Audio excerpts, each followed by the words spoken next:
Assalamualaikum warahmatullahi wabarakatuh. Perkenalkan, nama saya Muhammad Irgi Adriansyah, NIM 20.166 dari Fakultas Ekonomi dan Bisnis, Prodi Ekonomi Pembangunan. Di sini saya akan membahas tentang bab 6, yaitu manajemen internasional.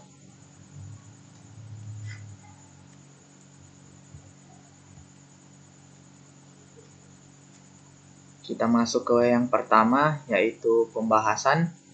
Di sini kita akan membahas tentang berbagai subbab, di mana subbab pertama tentang pentingnya manajemen internasional, yang kedua, subbab kedua kerangka budaya Hofstede, yang ketiga kerangka Globe, keempat stereotip budaya dan institusi sosial, yang kelima penugasan lintas budaya, yang keenam strategi untuk memperluas secara global, yang ketujuh perlunya pasar global.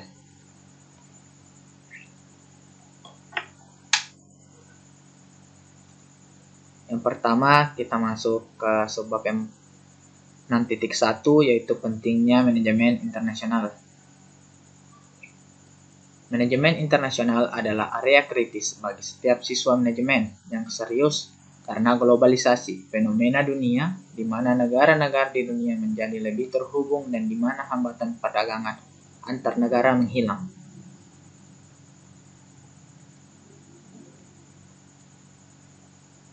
Kita masuk ke faktornya, faktor-faktor globalisasi.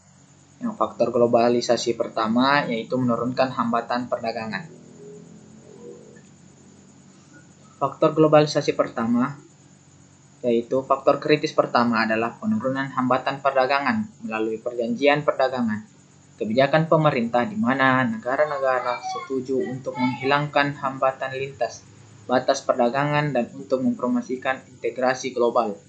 Untuk memahami pentingnya perjanjian perdagangan, perlu diperhatikan bahwa negara-negara telah lama menggunakannya tarif untuk melindungi industri dan perusahaan lokal. Tarif adalah pajak yang ditambahkan ke harga impor produk internasional. Tujuan dari sebagian besar perjanjian perdagangan adalah untuk mengurangi atau menghilangkan tarif. Yang kedua, faktor globalisasi kedua yaitu investasi asing langsung. Foreign Direct Investment atau FDI mengacu pada upaya yang disengaja dari suatu negara atau perusahaan untuk berinvestasi di negara lain. Negara melalui bentuk posisi kepemilikan pada perusahaan di negara lain. Kita masuk kepada contoh data di sini, di mana USA merupakan yang paling tinggi, kemudian disusul oleh Hong Kong, China, dan seterusnya.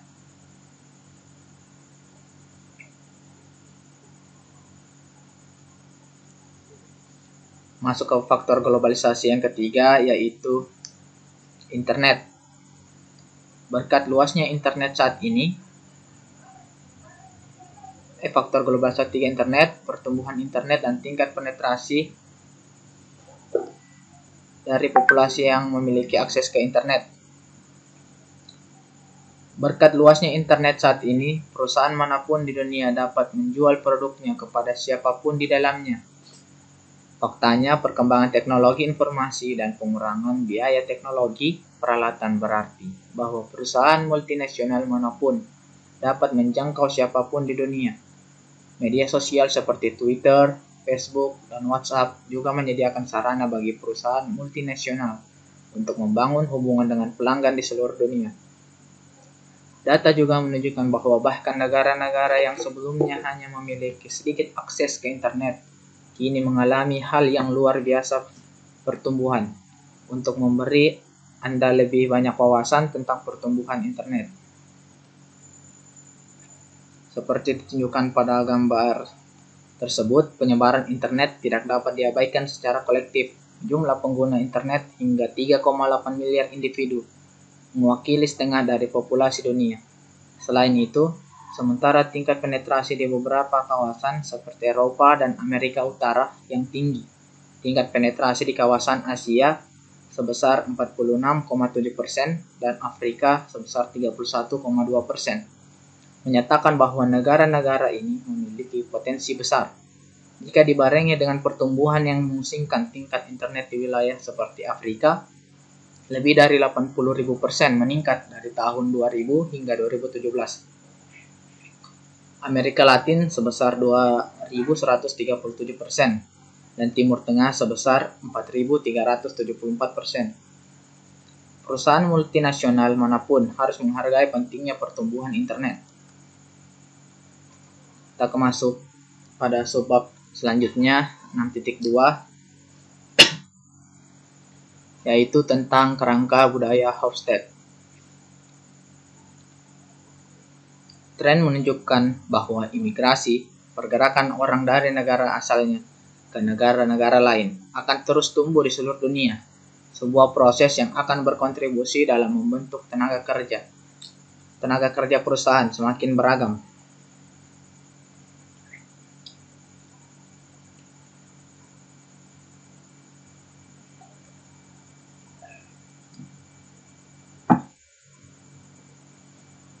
Di sini dari data yang kita ambil dari data Hofstede Model Nasional Kultur, di sini ada kelebihan kekuatannya individualisme, masculinity, uncertainty, dan contrast. Data ini diadaptasi dari Gerd Hofstede, konsekuensi budaya membandingkan nilai, perilaku, dan institusi di seluruh nasional, edisi kedua tahun 2001. Negara akan terus tumbuh di seluruh dunia, sebuah proses yang akan berkontribusi dalam membentuk tenaga kerja perusahaan semakin beragam. Selain itu, banyak perusahaan multinasional mengandalkan ekspatriat untuk menjalankan lokalnya operasi. Ekspatriat adalah karyawan asing yang pindah dan bekerja di negara lain untuk waktu yang lama, periode waktu. Semua tren ini berarti bahwa selama karir Anda, budaya yang berbeda dan potensi ketegangan lintas budaya tinggi. Oleh karena itu, penting bagi siapa saja mahasiswa manajemen internasional untuk memahami budaya untuk lebih mempersiapkan diri menghadapi ketegangan tersebut. Kita masuk ke contoh dimensi budaya. Contoh dimensi budaya yang pertama yaitu jarak kekuasaan. Survei asli Hofstede terhadap lebih dari 80.000 karyawan dari 72 negara mengungkapkan 4 budaya utama ukuran. Dimensi budaya pertama adalah jarak kekuasaan. Sejauh mana anggota masyarakat menerima perbedaan kekuasaan dan otoritas. Pada tabel tersebut di sini sudah dijelaskan tabel implication of power distance. Di sini dijelaskan kekuatan dan kelemahan dan ada tipe of work activity-nya.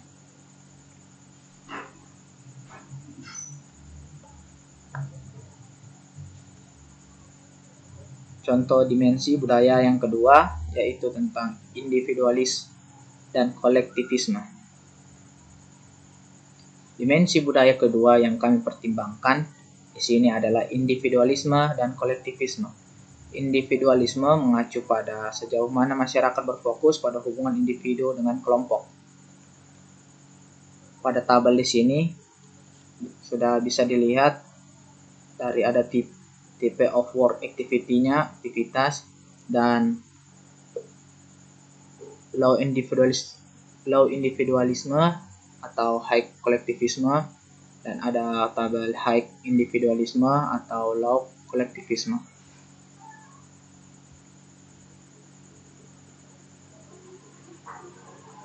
Masuk contoh dimensi budaya ketiga yaitu penghindaran ketidakpastian.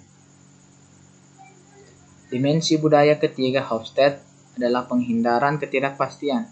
Sejauh mana orang-orang dalam suatu masyarakat berada nyaman dengan risiko, ketidakpastian, dan situasi yang tidak dapat diprediksi.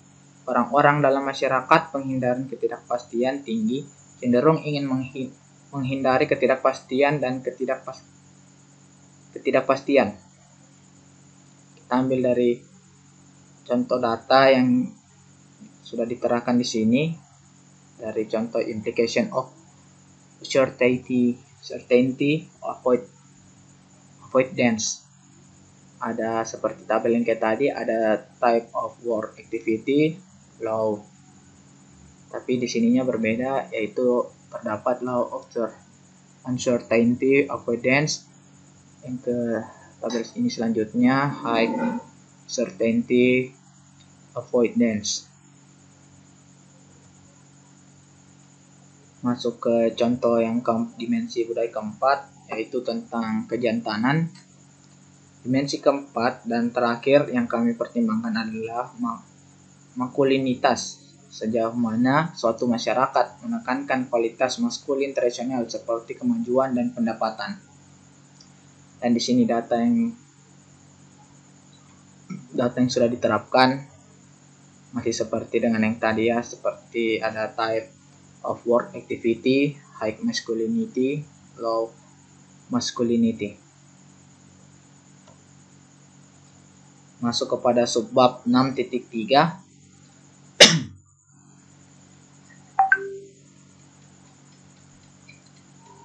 Kerangka budaya penting kedua, kepemimpinan global dan efektivitas perilaku organisasi.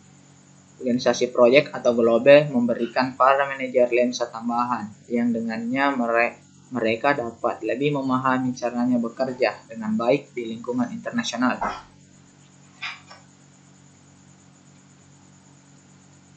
Di sini pada data tersebut berdasarkan Dorfman, P. Paul J. Hangis, dan F. C. Brodbeck 2004, Kepemimpinan dan Variasi Budaya, Identifikasi Profil Kepemimpinan yang didukung budaya dalam R. J. House, P. J. Hangis, M. Javidan, P. W. Dorfman, dan P. Gupta, edisi Budaya, Kepemimpinan, dan Organisasi.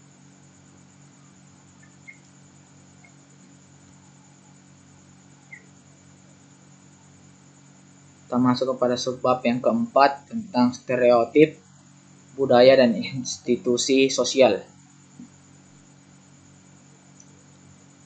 Bagian di atas memberi Anda beberapa wawasan yang kuat tentang perbedaan budaya.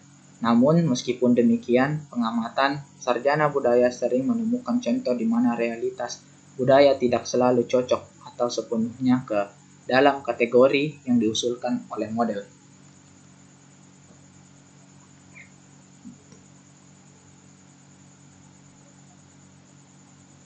Institusi sosial kedua adalah pendidikan. Pengalaman bersosialisasi yang mempersiapkan individu untuk bertindak dalam masyarakat. Pendidikan memainkan peran penting dalam mensosialisasikan individu menjadi norma yang diharapkan dalam masyarakat mereka. Salah satu yang kritis cara negara berbeda ada pada tingkat pendidikan di beberapa negara seperti Amerika Serikat dan Barat. Di negara-negara Eropa, pendidikan dapat diakses oleh sebagian besar anggota masyarakat. Di masyarakat lain seperti banyak orang ditemukan di Afrika Barat, Asia Selatan, dan Amerika Latin. Namun pendidikan mungkin jauh lebih elitis dan tidak yang dapat diakses oleh anggota populasi. Ini adalah tabelnya, di mana pada Amerika Latin internetnya kadang suka susah didapat.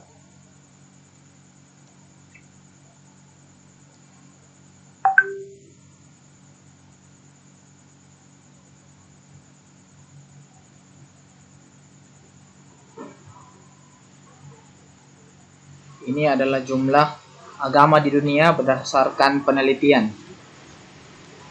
Agama Kristiani di sini adalah yang terbesar 31,2%, dan selanjutnya Islam, dan selanjutnya Buddha, selanjutnya Hindu dulu, habis itu Buddha, dan yang lainnya. diikuti oleh yang lainnya. Kita masuk ke subbab selanjutnya, yaitu tentang penugasan lintas budaya. Di beberapa titik dalam karir Anda mungkin besar akan diminta untuk terlibat dalam operasi lintas budaya. Kita mungkin bertemu dengan karyawan dari negara lain di perusahaan lokal tempat kita kerja, mungkin, atau perusahaan Anda mungkin mengirim Anda ke negara lain untuk menjalankan operasi internasional. Ketika situasi ini muncul, Anda harus melakukannya, siap untuk mengelola perbedaan budaya.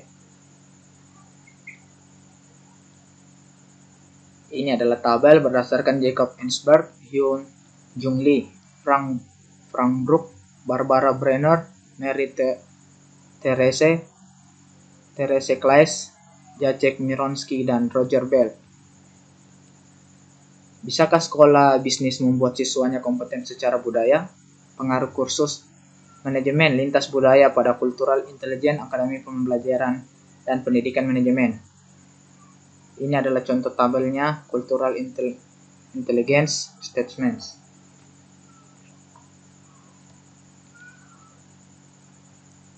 Masuk kepada subbab selanjutnya, yaitu strategi untuk memperluas secara global.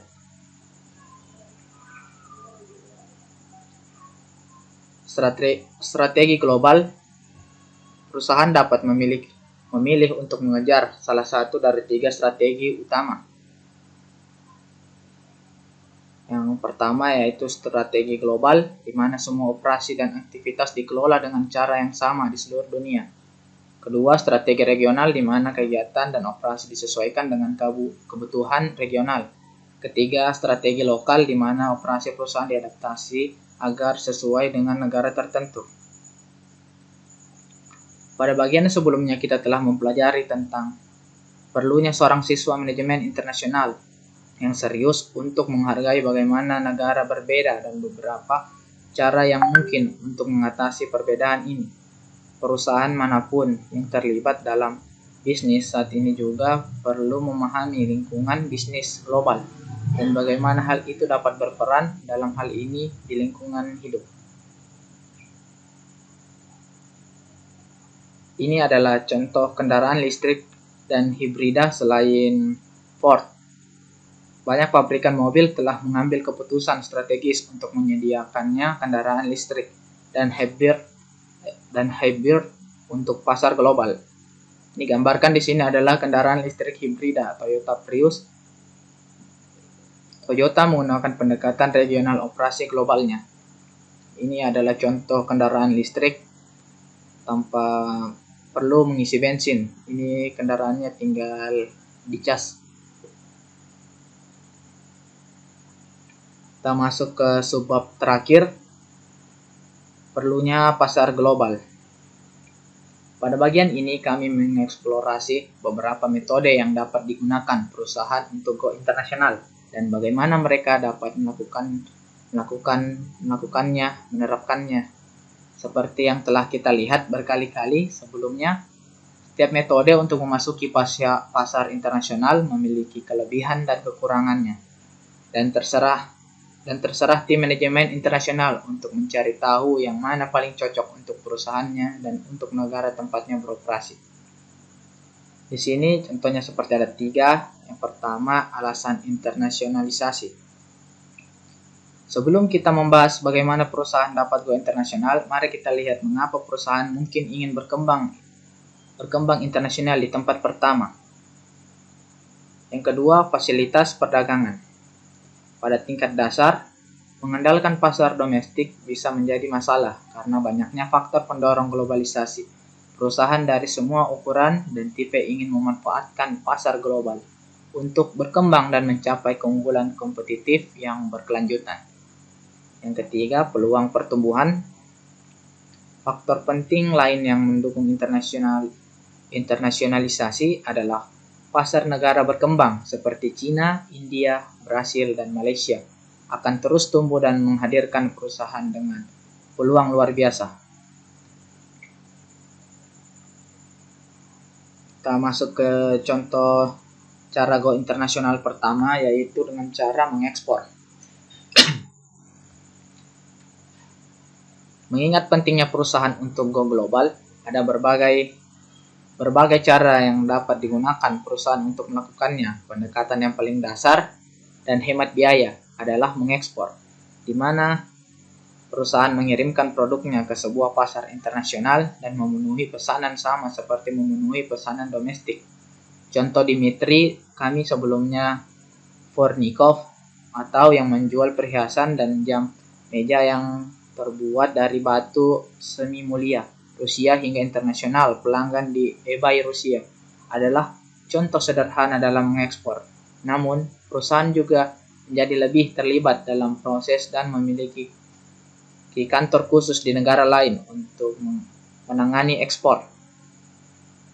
Di sini ada tabel tentang ekspor, dan berdasarkan Departemen Perdagangan Amerika Serikat, panduan dasar untuk mengekspor edisi ke-11 pada tahun 2015. Ini adalah contoh tabelnya.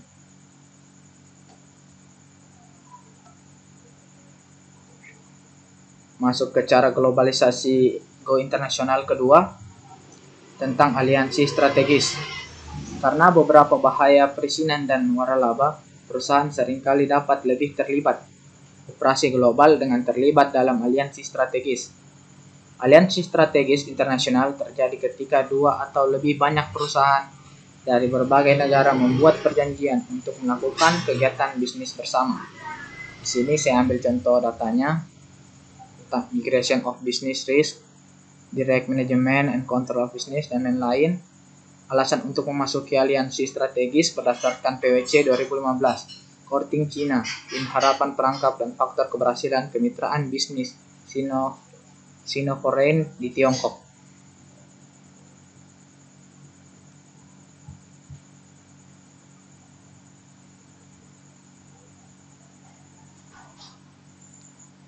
Yang ketiga, cara go internasional yang ketiga yaitu investasi asing langsung. Mengingat kesulitan yang terkait dengan aliansi strategis, beberapa perusahaan memilih untuk sepenuhnya menjadi tuan rumah negara. Bentuk terakhir dari masuk internasional ini yang telah kita bahas di akhir bab ini adalah asing investasi langsung (FDI),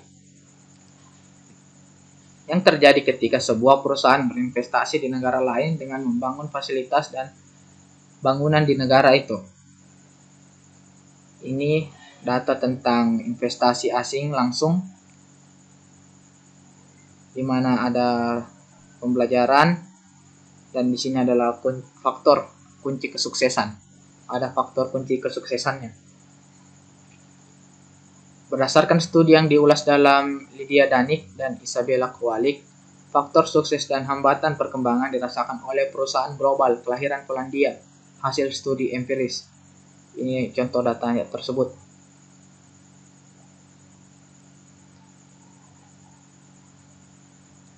Itulah tadi hasil presentasi dari saya. Lebih dan kurangnya mohon dimaafkan. Billahi taufiq wal hidayah. Wassalamualaikum warahmatullahi wabarakatuh.